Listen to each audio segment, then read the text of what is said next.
నిద్ర తెలిసి నిశ్చయముగా యెహోవా ఈ స్థలమందున్నాడు, అది నాకు తెలియకపోయాను అనుకొని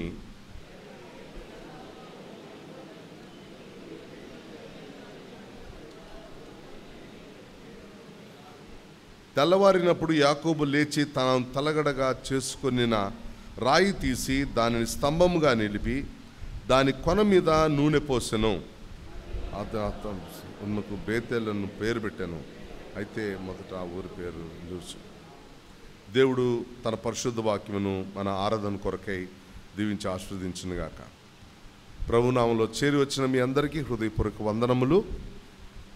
దయగల దేవుడు మనకు అనుగ్రహించిన ఒక చక్కటి పునరుద్ధాన దినం కొరకే దేవునికి మరొకసారి స్తుతులు చెల్లిస్తూ ఉన్నాను. ఈ సమయంలో చదివిన లేఖన భాగము యాకోబు జీవితంలో తను ఎదుర్కొన్నటువంటి బేతేలు అనుభవం. యాకోబు ప్రయాణమై వెళ్తున్నాడు అనటం కన్నా పారిపోతున్నాడు అని చెప్పచ్చు. పారిపోతున్నటువంటి భయముతో పారిపోతున్నాడు. తన అన్న గురించి, తను చేసినటువంటి పనికి అన్నకు తెలిసి కోపంతో ఉన్నాడని, తల్లి తనని ఆ మేనమామ దగ్గరికి వెళ్ళిపోమని పంపిస్తున్నప్పుడు ప్రయాణమై భయంతో వెళ్ళిపోతున్న సందర్భం ఇది. అయితే ఇక్కడ ఒక తప్పించుకొని వెళ్ళిపోతున్నాడు. లాబాను అయిన తన మానవ దగ్గరికి వెళ్తున్నప్పుడు మధ్యలో ఒక ప్రదేశం దగ్గర అలసిపోయి నిద్రకు ఉపక్రమించాడు. అది తాను పెట్టిన పేరు ఆ ప్రాంతానికి బేతేలు. అక్కడ యాకోబు ఒక కల కన్నాడు. ఆ కల ఎటువంటిది అనంటే, భూమి నుండి పరలోకం వరకు ఒక నుచ్చెన వేయబడి ఉంది. దాని మీద దేవదూతలు ఎక్కుచూ దిగుచూనున్నారు. ఆ నిచ్చెనపై యెహోవా స్వయంగా నిలబడి ఉన్నాడు. ఇక్కడ దేవుడు యాకోబుతో మాట్లాడుతున్నటువంటి మాటలను చూసినప్పుడు, అబ్రహాముతో ఆదికాండం 12వ అధ్యాయంలో తాను ఏదైతే వాగ్దానం చేశాడో ఆ వాగ్దానాన్ని కలుపుకుంటూ మరలా తిరిగి ఆ యొక్క యాకోబుకి ఆ వాగ్దానాన్ని మరలా గుర్తు చేయటం మాత్రమే కాదు, తనని ఇంకా తాను విస్తరించి యాకోబు పట్ల చూపిస్తున్నటువంటి కృపను దేవుడు తెలియచేస్తూ ఉంటాడు. ఏమని అంటాడు అనంటే, నేను నీ తండ్రి అబ్రహాము దేవుడను, నీ తండ్రి ఇస్సాకు దేవుడను అని అంటాడు. నీవున్న ఈ భూమిని నీకు నీ సంతానానికి ఇస్తానన్నాడు. నీ సంతానము భూమిపై ఇసుకరేణి వలె విస్తరిస్తాయన్నాడు. నీ ద్వారా, నీ సంతానం ద్వారా భూమిలోని సమస్త జనములు ఆశీర్వదించబడతాయి అని కూడా చెప్పారు. నేను నిన్ను అన్ని చోట్ల కాపాడి మళ్ళీ ఈ దేశానికి నేను తీసుకొస్తానని కూడా దేవుడు వాగ్దానం చేస్తా అన్నాడు. నేను చెప్పిన మాట నెరవేర్చే వరకు నిన్ను వదలను అని ఈ యొక్క అద్భుతమైన ఒక చక్కటి వాగ్దానము భయాల నడుమ, నిరాశ నిస్పృహల నడుమ తన వారిని తన సొంత చేతులతో పోగొట్టుకొని తన యొక్క ఇష్ట ప్రకారము తను చేసిన పనిని బట్టి తాను ఇంటిలో ఏకమనసు కోల్పోయి, సమాధానం కోల్పోయి వెళ్తున్నటువంటి ఈ వ్యక్తితో మాట్లాడి ఇంత చక్కటి వాగ్దానం దేవుడు మరలా గుర్తు చేయటము, నేను నెరవేరుస్తానని చెప్పడానికి యాకోబుకున్నటువంటి అర్హతలేంటి? యాకోబు ఎవరు, ఎలాంటి వాడు?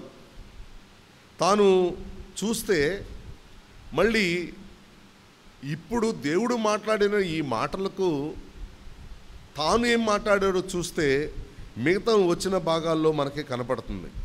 20, 21, 22 వచనాలు, ఆదికాండము 28వ అధ్యాయము 20, 21, 22 వచనాలు ఇక నేను చదువుతాను చూడండి. అప్పుడు యాకోబు, నేను తిరిగి నా తండ్రి ఇంటికి క్షేమంగా వచ్చినట్లు దేవుడు నాకు తోడై ఉండి నేను వెళ్ళుచున్న ఈ మార్గంలో నన్ను కాపాడి తినుటకు ఆహారమును ధరించుకొనుటకు వస్త్రములను నాకు దయచేసిన ఎడల యెహోవా నాకు దేవుడై ఉండును.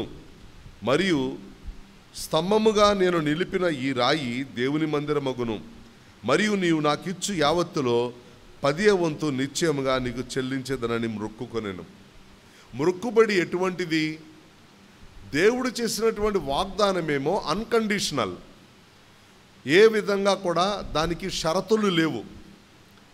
నువ్వు ఇలా చేస్తే నేను ఇలా చేస్తాననే వాగ్దానము దేవుడు యాకోబుకి ఏమీ ఇవ్వాల. ఉచితంగా తన వాగ్దానాన్ని ప్రకటిస్తూ ఉన్నాడు, తన యొక్క నిబంధనను ప్రకటిస్తున్నాడు దేవుడు. కానీ కింద ఈ చదువుకున్నటువంటి 3 వచన భాగాల్లో యాకోబు మాట్లాడుతున్నది ఎలా ఉన్నది అని అంటే, నువ్వు గనక నాకు తోడై ఉండి మార్గములో కాపాడి తినటానికి ఆహారం ఇచ్చి ధరించటానికి నువ్వు వస్త్రములు దయచేసిన ఎడల యెహోవా నాకు దేవుడై ఉండను.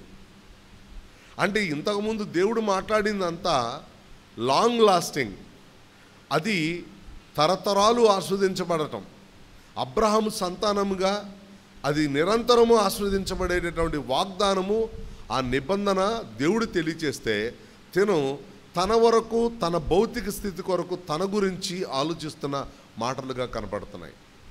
కాబట్టి యాకోబు ఎలా కనపడుతున్నాడు? నాకు దేవుడే ఎదురొచ్చి ఆశీర్వదిస్తున్నాడు అన్నట్టుగా తన మనసు మారింది, తన మనసు ఉంది. తాను తన తండ్రి అయిన అబ్రహాము, తన తండ్రి అయిన ఇస్సాకు అని మాట్లాడినటువంటి ఆ మాటలు తనకి ఎలా ఉందంటే, వాగ్దానం చేసినవాడు ఎందుకు నెరవేర్చడు ఉన్నట్టుగా అనిపిస్తూ ఉంది. కాబట్టి ఇక్కడ వ్యక్తిగతంగా యాకోబును చూసుకున్నప్పుడు తనకు అర్హతలు ఉన్నాయా? దేవుని యొక్క నిబంధనను తన జీవితంలో నెరవేర్చబడటానికి తనకు అలాంటి అర్హత ఉందా? ఒకసారి మనము రూతు గ్రంథము 2వ అధ్యాయము 10వ వచనం చూద్దాం. చూడండి, రూతు గ్రంథము 2వ అధ్యాయము 10వ వచనంని మనం ఒకసారి చూద్దాం. 10కి ముందు 9 కూడా ఉంది. 9వ వచనాన్ని కూడా 9, 10 కలిపి చదువుదాం. వారు కోయు చేను కనిపెట్టి వారిని వెంబడించుము. నిన్ను ముట్టకూడదని యవనస్తులకు ఆజ్ఞాపించి ఉన్నాను.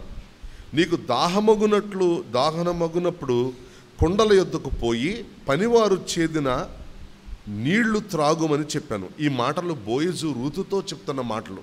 అప్పుడు 10వ వచనం చూస్తే, అందుకు ఆమె సాగిలపడి తల వంచుకొని, ఏమి తెలిసి పరదేశినైన నాయందు లక్ష్యముంచినట్లు నీకు కటాక్షము కలిగనో అని చెప్పగా, నా యందు ఏ మంచి ఉన్నదని, నా గురించి నీకేం తెలుసని ఎంత నా పట్ల కటాక్షం చూపిస్తున్నావు నా పట్ల. నేను ఎవరిని అని చూసినప్పుడు, నేను పరదేశిని, నేను ఇశ్రాయేలును కాను, పరదేశినైన నా యందు నువ్వు ఎంత కటాక్షం చూపించటానికి నేను ఏపాటి దానను అంటుంది రూతు. దేవుడు చేసేటటువంటి ఆయన చూపించిన కృప మనకు ఒక్కోసారి కృపచేత రక్షించబడిన మనము అది వరము, అది దానము అనే విషయం ఒక్కోసారి మనం మర్చిపోతాం. కానీ ఇక్కడ రూతు మాట్లాడుతుంది, నేను ఎలాంటి దానను, సాగిలపడి తల వంచుకుని. అక్కడ బోయజుకు సాగిలపడినట్టుగా కాదు ఇక్కడ చెప్పాలంటే. అక్కడ చూడండి, ఏమి తెలిసి నా గురించి ఏ మంచి ఉన్నదని నువ్వు నా యందు లక్ష్యం ఉంచినట్లు నీకు కటాక్షం కలిగింది. ఇదే మాట మరి దావీదు భక్తుడు కూడా మాట్లాడుతున్న మాటలను కూడా మనం చూద్దాం. సమూయేలు 2వ గ్రంథం 7వ అధ్యాయము, సమూయేలు 2వ గ్రంథం 7వ అధ్యాయము 18వ వచనాన్ని చదవండి, అందరం కలిసి చదువుదాం. దావీదు రాజు లోపల ప్రవేశించి యెహోవా సన్నిధిని కూర్చుండి ఇలాగూ నా మనవి చేసెను, నా ప్రభువా యెహోవా, ఇంతగా నీవు నన్ను హెచ్చించుటకు నేనెంతటి వాడను, నా కుటుంబము ఏ పాటిది. నా ప్రభువా యెహోవా, ఇంతగా నీవు నన్ను హెచ్చించుటకు నేనెంతటి వాడను, నా కుటుంబం ఏ పాటిది. దావీదు కూడా ఒక చక్రవర్తిగా తాను దేవుని చేత అభిషేకించబడిన వాడిగా తను ఉన్నటువంటి చోటును చూసి తను మాట్లాడలేదు. అక్కడ సొలొమోను మహారాజు గురించి రాబోయే కాలంలో ఏం చేయబోతున్నాడో నాతాను చెప్తాడు. నాతాను చెప్పినప్పుడు తన ద్వారా తన సంతానం కూడా ఆశీర్వదించబడటం చూసి తాను వెళ్తాడు. రాజు లోపల ప్రవేశించి యెహోవా సన్నిధిని కూర్చుండి ఈలాగు మనవి చేశాను, నా ప్రభువా యెహోవా, నేనెంతటి వాడను, నా కుటుంబం ఏ పాటిది. యాకోబు జీవితంలో ఎలాంటి మాటలు రావాల్సి, కానీ దేవుడు ఎలాంటి దేవుడు అంటే, మరి ఒక్క మాట ఏంటంటే, యాకోబు తన ప్రతిస్పందన ఏంటంటే, నువ్వు నాకు తోడుగా ఉంటే నేను తప్పనిసరిగా కపటం లేని ఆరాధనను నేను అర్పిస్తా, నేను స్తుతిస్తా, దశంభాగం ఇస్తా అని ప్రతిజ్ఞ చేశాడు. ఇది యాకోబు జీవితంలో కనపడుతున్నటువంటి తన ప్రతిస్పందన. అయితే దేవుడు ఎటువంటి వాడు, నిబంధన విషయంలో, వాగ్దానం చేసిన విషయంలో దేవుడు ఎలాంటి వాడు అనే విషయాల్ని మనం 4 మాటలు చూసుకుని ఆరాధన చేసుకుందాం. ద్వితీయోపదేశకాండం 4వ అధ్యాయము, ద్వితీయోపదేశకాండము 4వ అధ్యాయము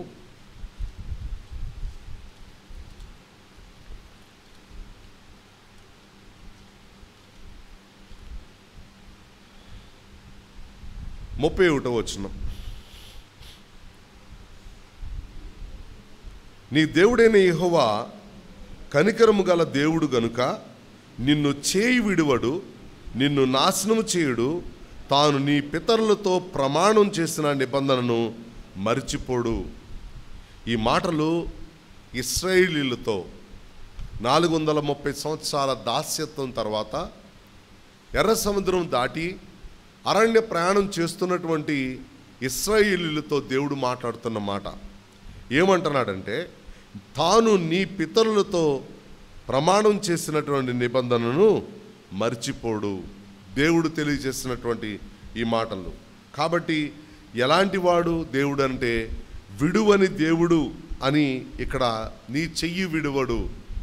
నిబంధనను చేసిన దేవుడు, వాగ్దానం చేసిన దేవుడు, నెరవేర్చటానికి ఇష్టపడేటటువంటి దేవుడు నీ నిబంధన నెరవేర్చే విషయంలో నీ చెయ్యి పట్టి తను నడిపించటం మాత్రమే కాదు, నిబంధనను నెరవేర్చేటటువంటి దేవుడు. ఎలాంటి వాడు అనంటే, ప్రేమ కలిగినటువంటి దేవుడు, కృప కలిగిన దేవుడు, జాలి చూపించేటటువంటి వాడు, మన నిస్సహాయత వద్ద ఆయన అర్థం చేసుకునేటటువంటి దేవుడు. కాబట్టి ఈ రోజున మనము ఏదో మంచి మనకు దాగి ఉన్నదని దేవుడు మనల్ని ప్రేమించాడు, కృప చూపించాడు అని అనుకోవటానికి ఏమాత్రం కూడా అది అవకాశం లేదు.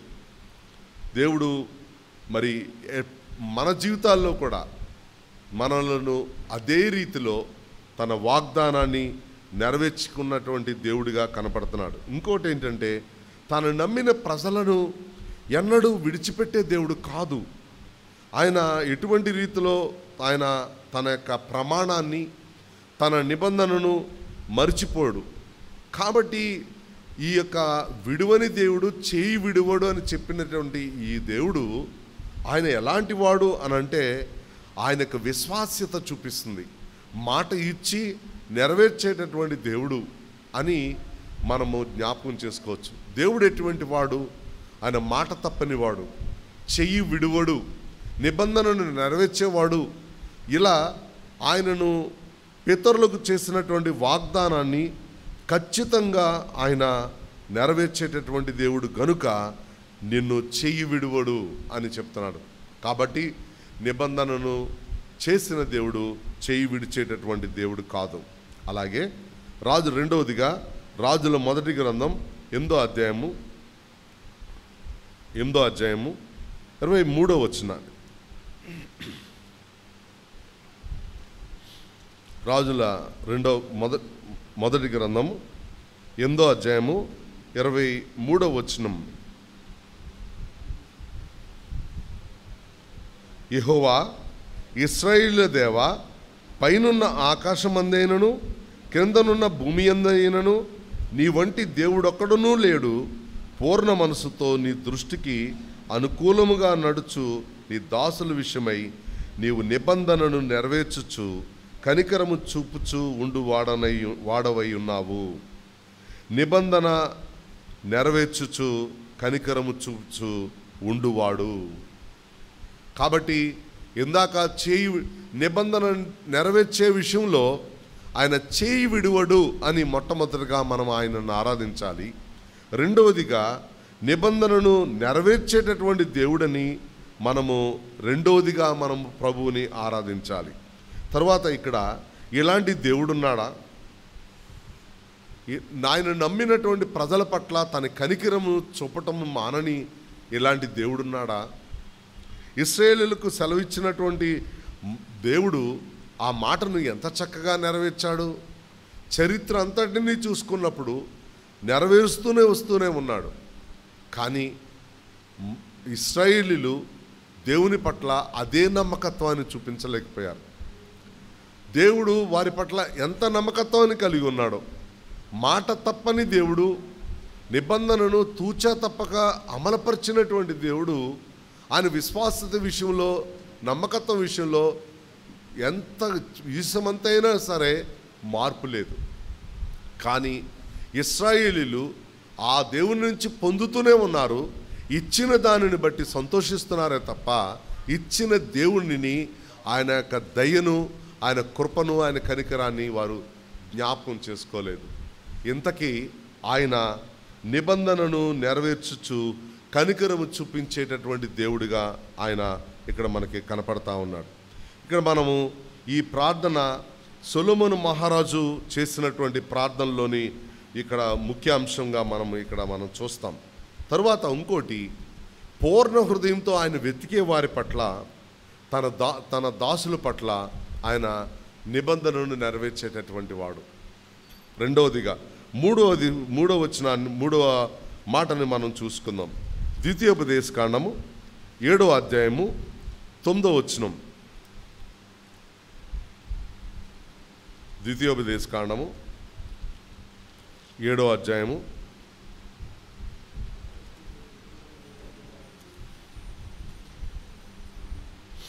కాబట్టి నీ దేవుడైన యెహోవా తానే దేవుడనియు, తన్ను ప్రేమించి తన ఆజ్ఞలను అనుసరించి నడుచుకొని వారికి తన నిబంధనను స్థిరపరచువాడును, 1000 తరముల వరకు కృపచూపువాడును, నమ్మతగిన దేవుడనియు, తను ద్వేషించి వారిలో ప్రతి వానిని బహిరంగముగా నశింపచేయుటకు వానికి దండన విధించువాడనియు నీవు తెలుసుకొనవలెను.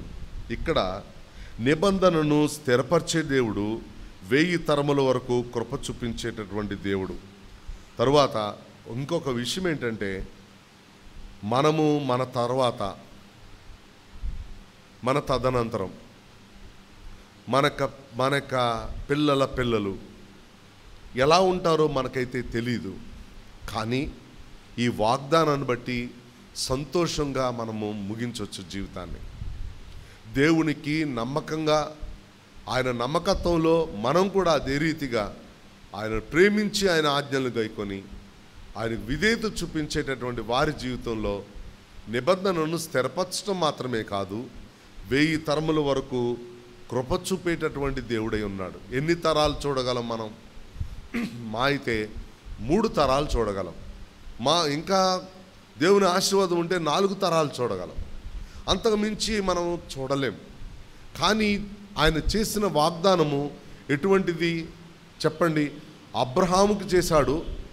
అబ్రహాముకు చేసిన వాగ్దానంలో మనం అన్యులం, కానీ నీ ద్వారా భూమి మీద ఉన్న సమస్త జనములు ఆశీర్వదించబడతాయి అని అబ్రహాముకి ఆదికాండం 12వ అధ్యాయంలో చెప్తే, ఆదికాండం 28వ అధ్యాయంలో అదే మాటని యాకోబు కూడా గుర్తు చేస్తున్నాడు దేవుడు. నీ ద్వారా, మీ వంశముల ద్వారా భూమి మీద ఉన్న సమస్త వంశాలు ఆశీర్వదించబడతాయని. ఇప్పుడు చూడండి, ఎప్పుడు చేసిన వాగ్దానం నేడు మన జీవితాల్లో ఇది నెరవేర్చబడటం సామాన్యమైనది కాదు. దేవుని ప్రేమ, ఆయన కటాక్షము, ఆయన సృజించిన ప్రతి ఒక్క వ్యక్తి పట్ల ఆయన ఉంది. ఆయన విడువని దేవుడు, ప్రతి ఒక్కరిని ఆయన ఆహ్వానిస్తున్నవాడు, అందరినీ ప్రేమిస్తున్నవాడు. కాబట్టి లోకమును ప్రేమించి తన ప్రియమైన కుమారుని మన కొరకు పంపినటువంటి దేవుడు. కాబట్టి ఇక్కడ దేవుడు ఆయన మనల్ని ప్రేమించడం మాత్రమే కాదు, మన తరతరాలను కూడా దేవుడు ఆశీర్వదించేటటువంటి దేవుడిగా కనపడతా ఉన్నాడు. కాబట్టి మనము ఆయనను ప్రేమించే వారికి ఆయన నమ్మకదగిన దేవుడిగా ఉంటాడు అనే విషయం కూడా జ్ఞాపకం చేసుకోవచ్చు. కాబట్టి నిబంధనను స్థిరపరిచేవాడు, 1000 తరముల వరకు కృప చూపించేవాడు. అంతకుముందు మనం చూసుకున్నది ఆయన చేయి పట్టి నడిపించేటటువంటి వాడు. చివరిగా 4వదిగా కీర్తనల గ్రంథం 25వ అధ్యాయము 10వ వచనాన్ని మనం చూద్దాం. కీర్తనల గ్రంథము 10వ అధ్యాయము 25వ అధ్యాయము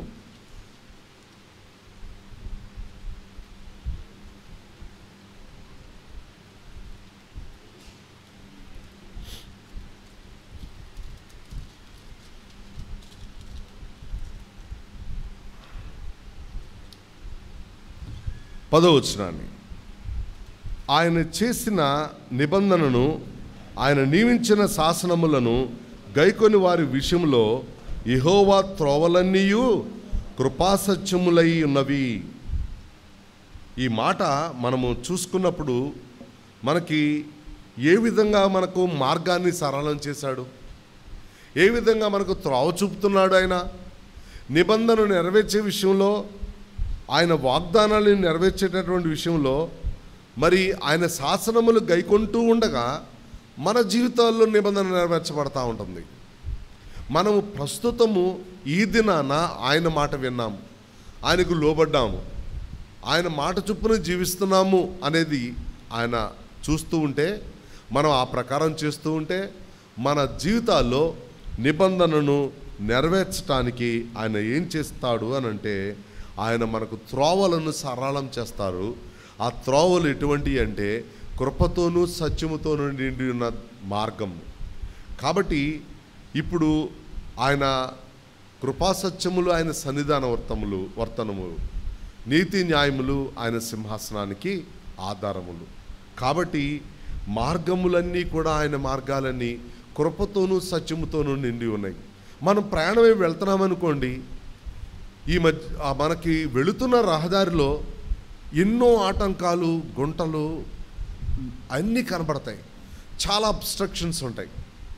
తర్వాత అక్కడ మధ్యలో ఎక్కడో పాడైపోయిందని డైవర్ట్ చేస్తారని అంటారు. కానీ వెళ్తున్న దారి మనకు క్షేమకరమైనది కాదు అన్నట్టుగా మనం ఫీల్ అవుతూ ఉంటాం. వెళ్ళేటంత వరకు ఆ మార్గము మంచిదో కాదో అర్థం కాదు. కొన్ని సందర్భాలలో ప్రయాణం చేస్తున్న వారికి మాత్రమే అర్థమవుతుంది. అక్కడ టోటల్గా ట్రాఫిక్ జామ్ అయిపోయింది, 15 నిమిషాలు ఇంకా టైం ఉంది, ట్రైన్కి వెళ్ళాలి.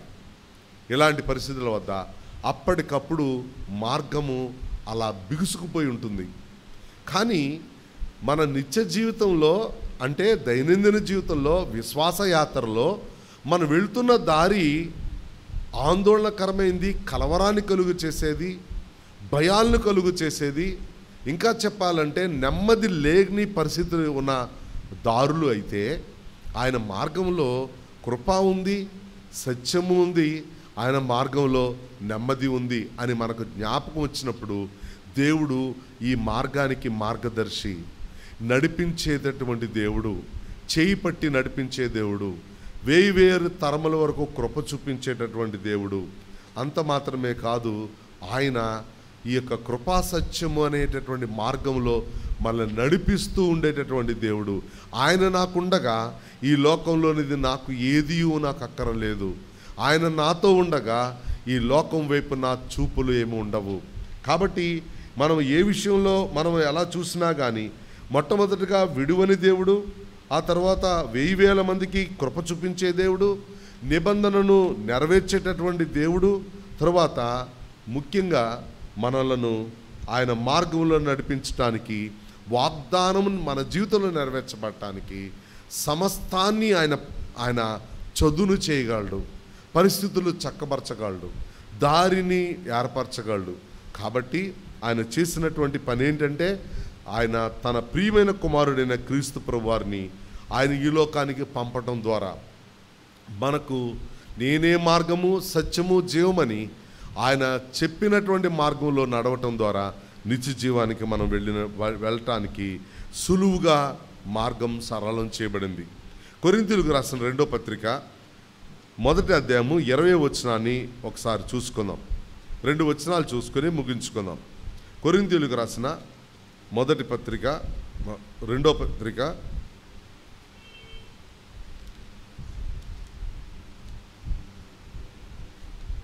1వ అధ్యాయము 20వ వచనం.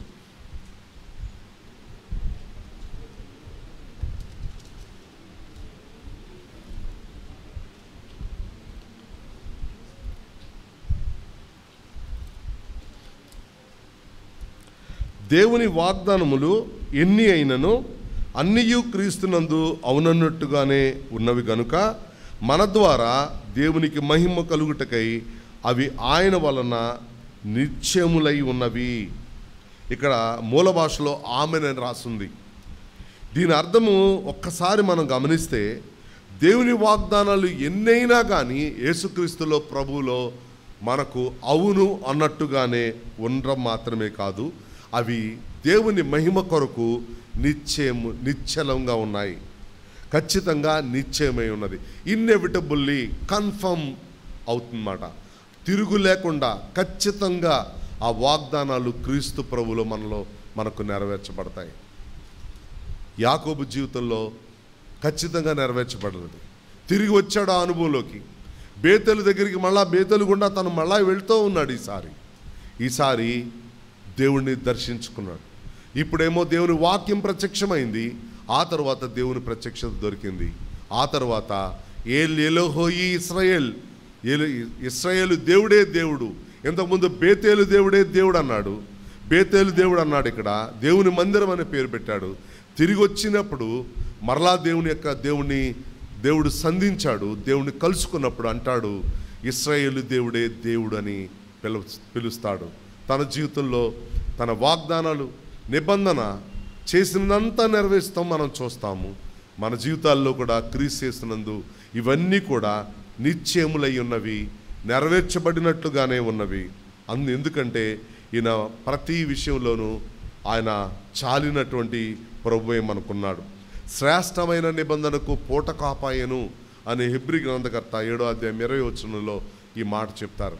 కాబట్టి ఈయన మనకు ఎలాంటి వాడంటే ఆయన నిబంధనను నెరవేర్చేటటువంటి దేవుడని, చేపట్టి నడిపించేవాడని, కృపాసత్య సంపూర్ణుడని, ఆయన నిబంధన విషయంలో ఆయన కృపాసత్య మార్గంలో నడిపించడం మాత్రమే కాదు, అన్ని విషయాల్లో కూడా ఆయన 1000 తరముల వరకు కృప చూపించే దేవుడని మనం ఆయనను ఆరాధన చేద్దాం, జ్ఞాపకం చేసుకుందాం. ఎందుకంటే క్రీస్తు ప్రభు వారి ద్వారా ఆ వాగ్దానములన్నీ అవునన్నట్టుగానే ఉన్నవి. అవన్నీ కూడా దేవుని మహిమ కొరకు నిత్యములై ఉన్నవి. కాబట్టి దేవుడు మార్పు లేని దేవుడు, నిత్య నిబంధనలు చేసిన దేవుడు, క్రీస్తు ప్రభునందు నెరవేర్చినటువంటి దేవుడు. ఇలాంటి దేవుడు మనకుండగా ఆయన నిబంధనలో మనము వారసులుగాను, నిబంధనకు ఆయన పూట కాపయ్యి నెరవేర్చే దేవుడిగా మనకు ఉన్నందుకు దేవుడిని స్తుతించి ఆరాధన చేద్దాం.